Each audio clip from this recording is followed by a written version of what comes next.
ما بعد فاعوذ باللہ من الشیطان الرجیم بسم اللہ الرحمن الرحیم۔ جیسے کہ تمام اہل اسلام کو یہ انتہائی تکلیف دہ اور بہت زیادہ دل آزاری کر دینے والی خبر موصول ہو گئی ہے کہ ہمارے نبی کریم صلی اللہ علیہ وسلم کے شان میں گستاخی کرنے والی ایک ملعونہ کو باقاعدہ قانونی تحفظ دیا گیا ہے اور اس کو آزاد کر دیا گیا ہے۔ اگر کوئی توہین عدالت کا مرتکب ہو تو یقیناً وہ قابل گرفت ہوتا ہے اور اس کی سختی سے مذمت کی جاتی ہے، لیکن توہین رسالت آج اتنی معذاللہ نگاہوں میں آسان ہو گئی ہے کہ جو بھی چاہتا ہے ہمارے اسلامی ملک میں اٹھ کر اس طرح کا معاملہ کر دیتا ہے اور اسے قانونی پروٹیکشن بھی حاصل ہو جاتی ہے۔ بہرحال اب چونکہ یہ ایک ایمانی تقاضا ہے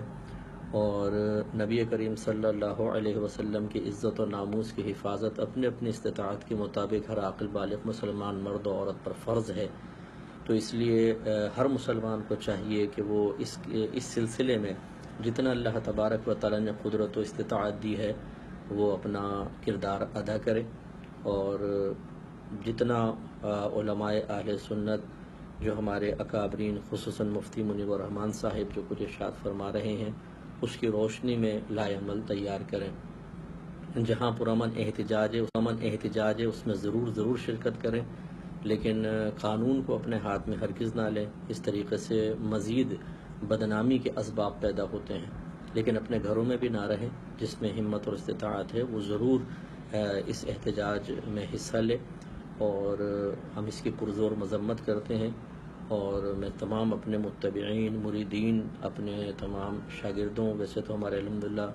آج صبح سے ہی اکیڈمی ہم نے شروع سے ہی بند کر دی تھی اور تمام اسٹوڈنٹس اور ٹیچرز کو تلقین کی تھی کہ پرامن احتجاج میں بھرپور حصہ لیں، تو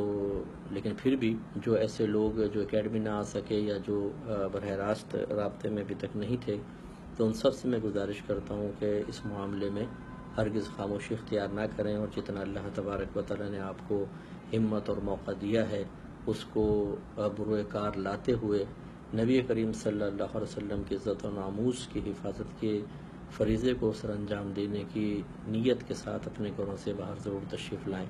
اور اس کے علاوہ علماء جو بھی ہمارے اکابرین جس طرز سے چاہتے ہیں کہ احتجاج ہو اس کو بھی ذرا پیش نظر رکھیں، اور جب اس کے سلسلے میں کوئی واضح قول آپ کے سامنے پہنچے تو ضرور اس کو فالو کریں۔ اللہ تبارک و تعالی ہمیں نبی کریم صلی اللہ علیہ وسلم کے قدموں پر اپنی جانیں، اپنی نسلیں، اپنے جان و مال کو قربان کرنے کے توفیق عطا فرمائے، آمین۔ وآخر دعوانا ان الحمد للہ رب العالمین۔